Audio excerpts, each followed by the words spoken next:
اسلام کی آخری فوجوں میں سے ایک فوج ترک کب اور کیسے اسلام سے متعارف ہوئے؟ کیا وہ جبر کی وجہ سے مسلمان ہوئے جیسا کہ اکثر لوگ کہتے ہیں، یا کوئی اور وجہ تھی؟ ترکوں اور عربوں کے درمیان کیا ہوا تھا؟ ترک کیسے مسلمان ہوئے؟ ایک نظر ڈالتے ہیں۔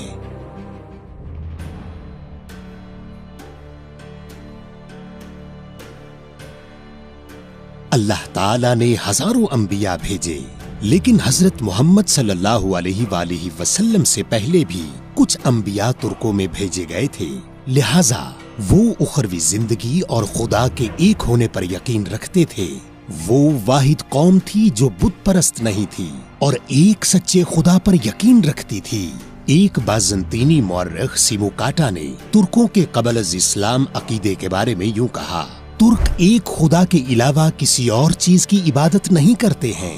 جس نے آسمان اور زمین کو پیدا کیا، وہ اس کے لیے گھوڑے، مویشی اور بھیڑیں قربان کرتے ہیں۔ چنانچہ اس کے کہنے کے مطابق ترکوں کا ایمان اسلامی عقیدے سے ملتا جلتا تھا۔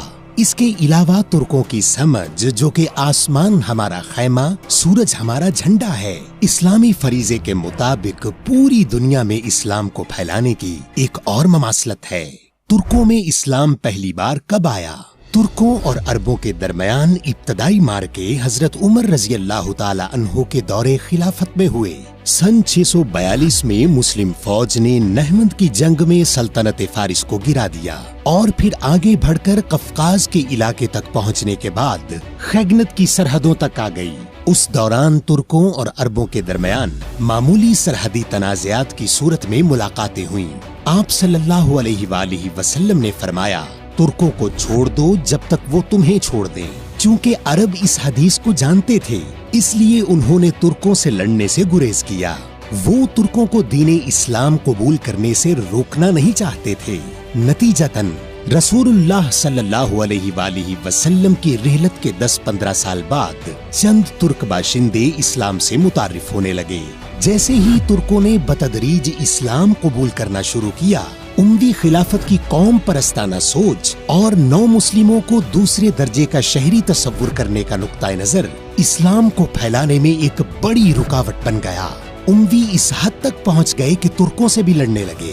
مزید یہ کہ جنگوں کے دوران امویوں کے غیر اسلامی اقدامات نے ترکوں کو اسلام سے اور بھی دور کر دیا، اور تب حال ہی میں مسلمان ہونے والے ترکوں نے امویوں کی وجہ سے اسلام چھوڑ دیا۔ امویوں کی ناانصافیوں کے سامنے ترکوں نے سوال کیا: کیا واقعی اسلام یہی ہے؟ ترک نہ صرف مسلمان نہیں ہوئے، بلکہ اموی خلافت کی غیر اسلامی روش کی بدولت مذہب کو مزید جاننے سے رک گئے۔ بدقسمتی سے اموی مسلمانوں سمیت سب کو ستاتے رہے۔ شاید اسی وجہ سے لوگ اکثر پوچھتے ہیں: کیا ترک زبردستی مسلمان ہوئے؟ اس دور میں ترکوں پر امویوں کے ظلم و ستم کی وجہ سے ایک غلط تاثر پیدا ہوا کہ انہیں اسلام قبول کرنے پر مجبور کیا گیا تھا۔ اگر ترکوں کو مذہب تبدیل کرنے پر مجبور کیا گیا تھا تو دوبارہ اقتدار حاصل کرنے کے بعد وہ اپنے پرانے عقیدے کی طرف کیوں نہیں لوٹے؟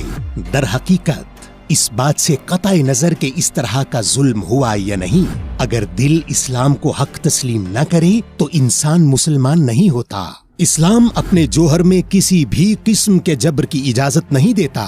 ترک دل سے اور اپنی پسند سے ایک طویل عمل کے بعد مسلمان ہوئے۔ ویسے یہ عمل کیسے شروع ہوا؟ ترک دوبارہ اسلام کے قریب کیسے پہنچے؟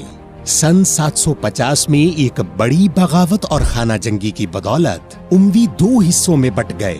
نتیجتاً بنو امیہ کی جگہ خلافت عباسیہ قائم ہوئی اور بنو امیہ کی تمام غلط روشیں ختم ہو گئیں۔ عباسی خلافت کے قیام کے کچھ ہی عرصے بعد ایک جنگ شروع ہوئی جو عالمی تاریخ کا ایک اہم موڑ ہے، تلاس کی جنگ۔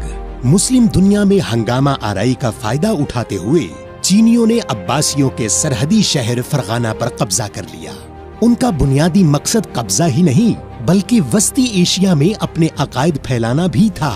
اس وبا کو شروع کرنے والے چینیوں کو روکنے کے لیے عباسیوں نے دریائے تلاس کے ساحل پر میدان جنگ میں چینیوں کا سامنا کیا۔